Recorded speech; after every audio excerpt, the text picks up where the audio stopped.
பாருங்க கொம்பு தேன் ஒன்று என் பெரியப்பா போயிட்டே இருந்தாங்க திடீர்னு பார்த்து கண்டுபிடிச்சிட்டாரு இனிமேல் சேர்ந்து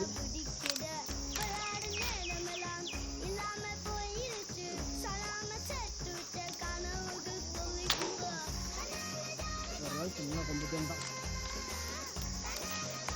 நெய்யே இல்லை பெரியப்பா இந்தா பெரியப்பா நீ இதை மட்டும் கடிச்சு சாப்பிடு பெரியப்பா இந்தா சுத்தமாக இல்லையா கொஞ்சம் கூட இல்லை